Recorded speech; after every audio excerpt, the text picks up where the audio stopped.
ay jafe-jafe nag ay jafe-jafe tawat mais maa ngi sant yàlla bu baax waaw maa ngi sant yàlla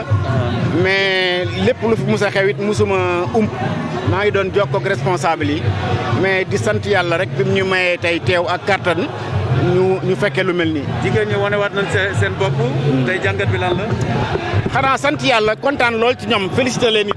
parce que lii du lu yomb jël lu mel ni Ramadan nga xam ni weeru barkel la weeru partage la nga initier ci action bu mel ni boo xam ni solidarité la mënoon nañu taxaw def seen meeting yooxu tàccu fecc dem wala def seen conférence dem mais dañuy choisir wut ay dons ay ceeb diwliñ tàndarma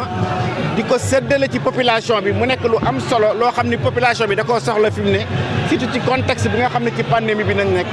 donc en tout cas maa ngi leen di féliciter di wax suñu mbégte ci teewaay bi ñu fi teew di ñaan yàlla mu dimbale ñu mën a pérenniser action yu mel nii ci aat yi ñëw. Allah Babacar, en ce mois béni de Ramadan, comme à l'accoutumée, les femmes organisaient des journées religieuses et tiraient des billets pour la Mecque. Mais cette fois-ci, avec la pandémie, le Covid-19, nous avons pensé faire autrement.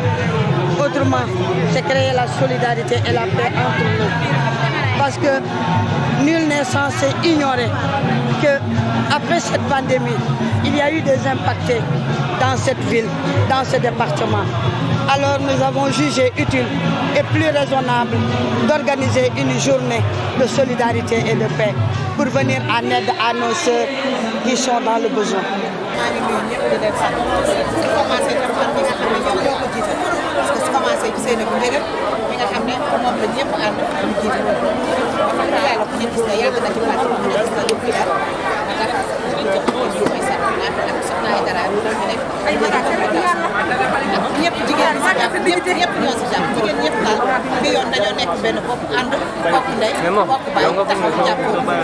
bu ñëwee fekk si la da nga koy ganale madame la ministre wax na sànq dem parce que ku ne xam na ne yite yi dafa bari mais damay nuyu di dalal ki nga xam ne mooy madame Awa Niang madame Awa Niang mooy deuxième questeur bu assemblée nationale ñi xamul questeur mooy assemblée nationale koppar wàllu koppar yi moom questeur moo ko yor moo toog nii yor borom musóor gu yaatu bii moom nag jigéen la bu nekk ci parti bi yàgg na ci mook Seynabou mi jàpp naa ne xamante nañ 2008 ba léegi ndax ñoom ci lañu woon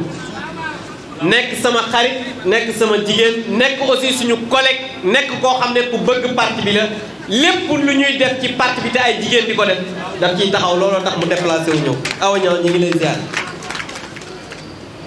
di nuyu képp koo xam ne responsable nga bu Benno Bokk Yaakaar jaarale ko ci suñu doyen Ousseynou Keita di nuyu ñi nga xam ne ay kilifa diine lañ ak ay kilifa aada ñëw fii teew waaye nag ki nga xam ne mooy le président Idrissa Seck nekk koo xam ne dafa ñëw fekk ci président de la République ànd ak moom di ko jàppale ci sincérité moom aussi dañu koy nuyu di ko ziar di ko remercier ci acte bi mu def léegi damay wax ne Idrissa Seck dafa bokk ci ñi fal président Macky Sall ñu bari nañ koy fàtte en 2012 il faisait partie de la coalition Benno Bokk Yaakaar bi ñuy dem élection législative man moom ak Augustin mi ak ñeneen ñi nga xam ne ay def ñoo ànd defandoo campagne législative dans tout le département ñu dem ba ci biir am ay ñagas-ñagas tey yàlla boolewaat na ko président Macky Sall yàlla na seen ànd boobu gën a sax te ñun fii ci Thiès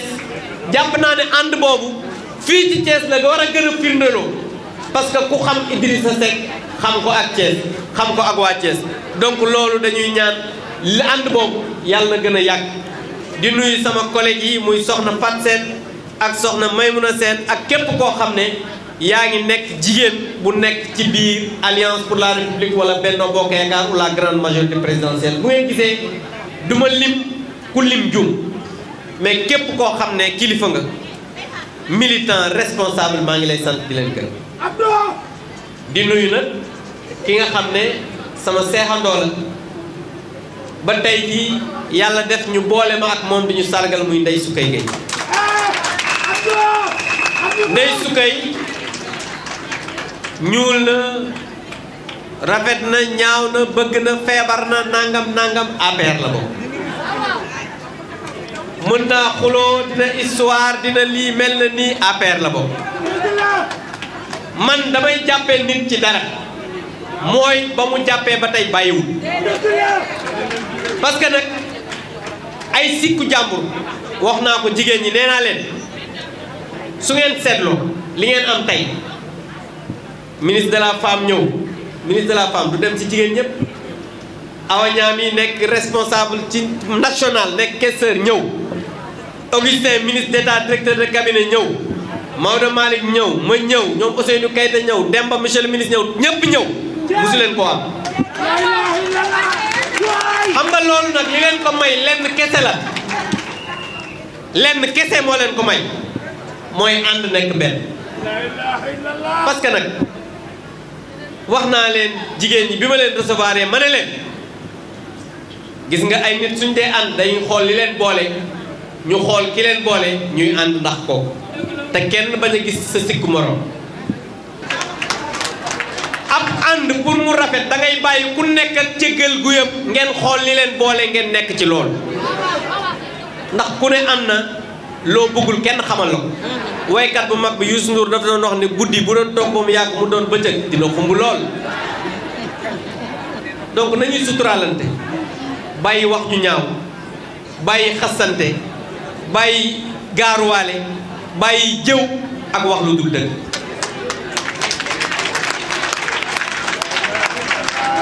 politiciens yi les hommes politiques dafa am ñett yu ñu leen di bàkkee te looloo tax ñépp ba leen lu ñu la dénk nga sàcc ko koo digaaleel war ko lu mu la wax du dëgg dem nañ ba xale yi li ñuy fooye mooy soo waxee lu dul dëgg ñu ne moom dafay politique rek moo tax ñu war a changer jikko yi war a xam ne lenn rek moo mën a maye ndam mooy ànd tey waxante dëgg ndax bi ngeen àndee ñëpp wut si ne leen bi ngeen di waxante dëgg ñëpp dinañ ànd ak yéen te lu ngeen songu daan ko di ngeen am ndam damay profiter ci occasion bi pour wax ne dañuy tàllal ñëpp loxo ñu ànd nekk benn Thiès ñetti commune d'arrondissement moo am ci commune ñetti commune muy est ouest nord benn conseil départemental te li fi nekk ci ay responsable mën na 20 te mënuñoo fexe ba élection yi du am ñetti maire ak benn président conseil départemental donc yàlla noppi na démb tey doog a ñëw donc nañu dal régler xam ne yàlla ji ba muy séddale ku mën a yàq yegg fa bay yàq donc nañu ànd nekk benn parce que bu ñu àndee d'abord dañuy gagné. maa ngi nuyu waa Thiès.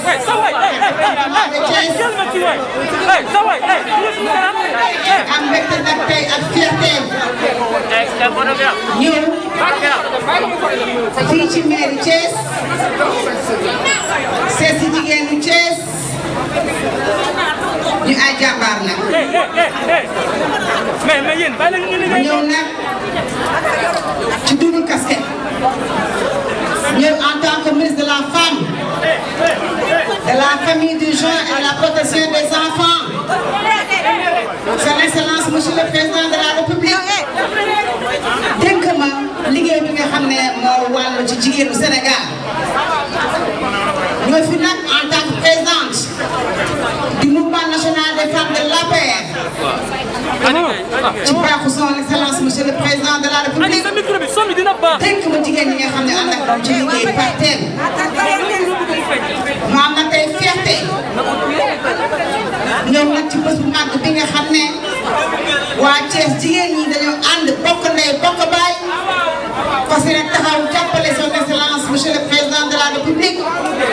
liggéey bu nga xam ne moom la ko réew mi sas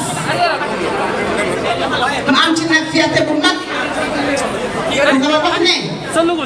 li le président de la République bëgg dafa bëgg ñu ànd dafa bëgg ñu bokk ndey ñu bokk baay jàppoo di ko liggéeyal te liggéey la monsieur le président de la République mooy liggéey suñu bopp mooy liggéey suñu réew wax naa keroog délégation bi ñëwoon sama bureau ne leen dama am fierté tey sama xel dafa dal parce que Thiès nag jafe woon na ci man waaye bu ngeen jàppee rek bokk àndandoo lépp lu mu indi Thiès dafa yomb ci man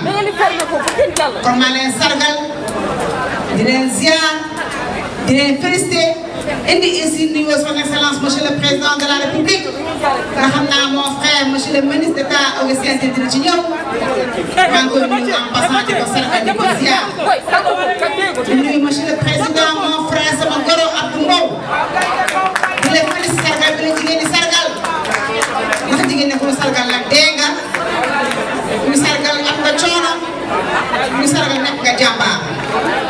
waaye loolu bett mi si ñun monsieur le vice président ndax yow kenn nga ci parti bi am yar am teggin bëgg monsieur le président de la République di ko liggéeyal nag sans condition kon bu la jigéen bi CSC xool la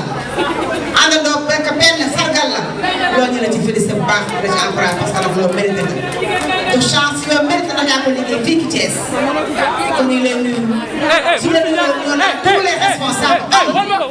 yi nga xam ne président bi maa ngi nuyu ñëpp damay bëgg a juum di ma nuyoo monsieur le ministre Augustin Tine nuyu Abdou Mbow damay bëgg a lim di juum nuyu naa tous les responsables des communes am yi toog ci autour du président maa leen di remercier di beral nuyoo mon frère Ablaye Dieye gisuma ko waaye xam naa moom tam maa ngi koy nuyu bu baax moom tam di ko sant moom tamit di ko gërëm su ma ko nuyoo naa ñu fi nekk ñëpp représenté ñoo xam ne responsable hommes yi nga xam ne nekk ci fi département de Thiès di nuyu nag madame la présidente Adja Seydou bu jigéen bu baax di ko félicitation bi di nuyu léegi parce que nag li mu def yombul te lii mu def tuune mu ngi ko dajale waa région de Thiès ñu bokk ndey bokk baay àndandoo def ci ginnaawam loolu tuune mu ngi ko comme madame la présidente ñu lay félicité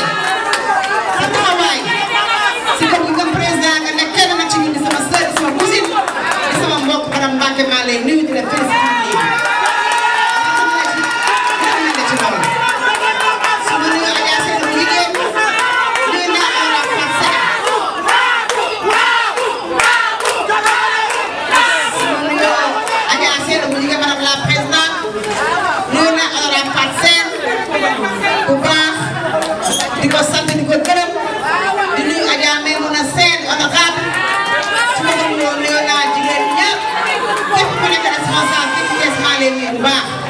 di la sargal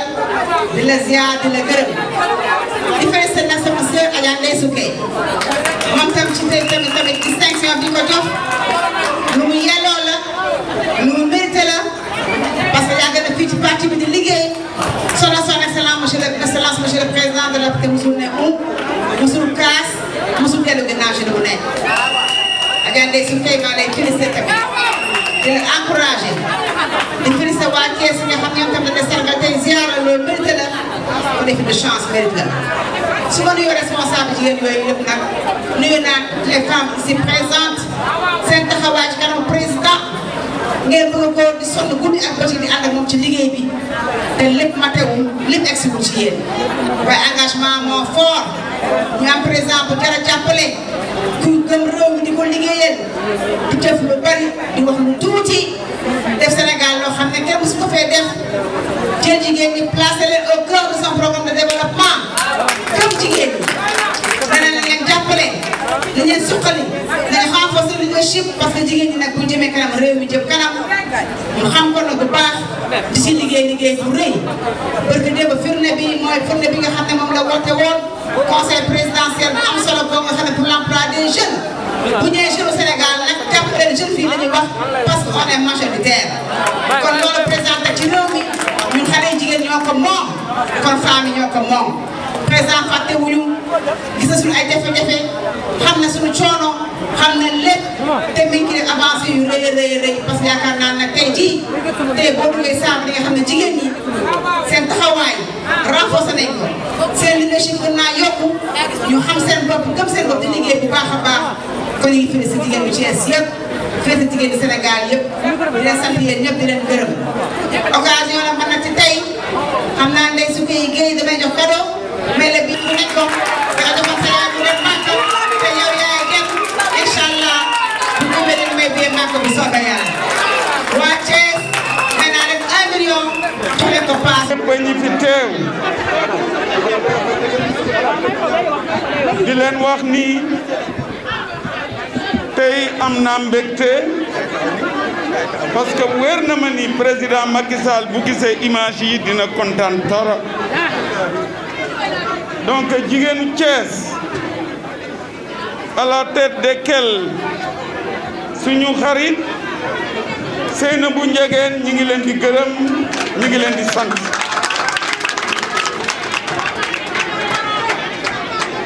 président Mbow wax na ko mais dama bëgg suñu xel dem ci suñu mbokk yi nga xam ni ñoo àndoon démb te fekkewuñu bésub tey ñu ñaanal leen suñu borom xaare leen àjjana di nuyu bu baax le président Idrissa Seck président du conseil économique social et environnemental di ko nuyu di ko gërëm di tàllal loxo waa réew mi ñi nga xam ni ñi ngi fii ci département de Thiès ci ndigalu président de la République ñoom ñaar ñu ànd ci yaatal la ñu wax yàlla def président de la République ci boppam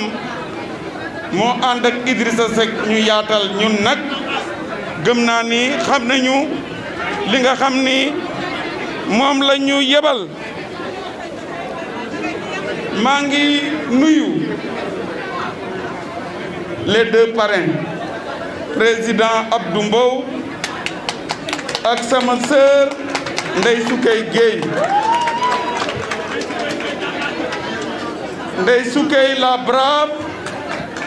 Ndeye Soukey engagée depuis 2008 te xaatiwoo benn yoon war nga xam ni tey jigéenu Thiès décision bi ñu jël sargal président Abdou Mbow ak Ndeye Soukey juumu leen vous ne pouviez pas faire meilleur choix parce que ce sont deux personnes engagées, déterminées à accompagner monsieur le président de la République et à travailler à l'émergence de Thiès et de notre pays. Sokhna Awa Niang, honorable député questeur, maa ngi lay nuyu maa ngi lay sant maa ngi nuyu tous les responsables de Benno Bokk Yakaar maa ngi nuyu tous les militants de Benno Bokk Yakaar yi nekk ci département de Thiès di wax ni li ngeen def tey def di un pas décisif parce que unité bi ngeen woote unité bi ngeen teg nii moom le président de la République xaar ci yéen du ma dugg ci réalisation président de la République parce que gëm naa ni weddi gis bokku ci quand il arrivera le moment du bilan il se fera yàlla def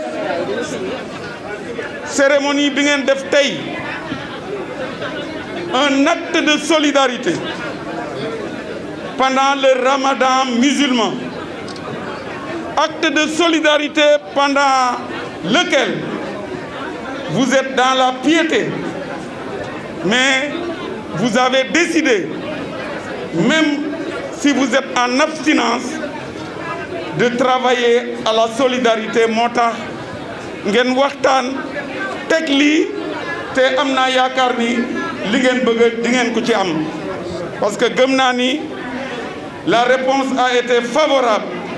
ñu ci bare participer nañu ci bés bi mais unité bi moo ci am solo donc di leen wax ni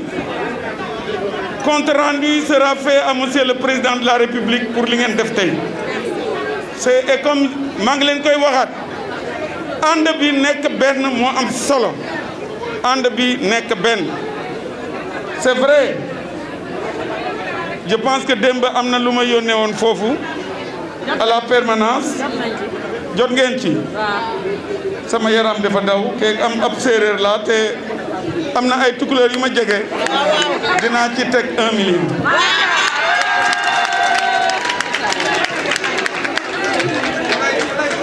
loolu pour wax leen ni dañoo ànd te dañoo bëgg ñu ngi leen di encourager soxna Seynabou ñu ngi lay encourager ci voie bi nga jël ànd ci ak jigéenu département bi ñoom ñëpp du ma citer kenn parce que bu ma limee juum mais maa ngi leen di gis yéen ñëpp maa ngi leen di bëgge maa ngi leen di sant maa ngi leen di gërëm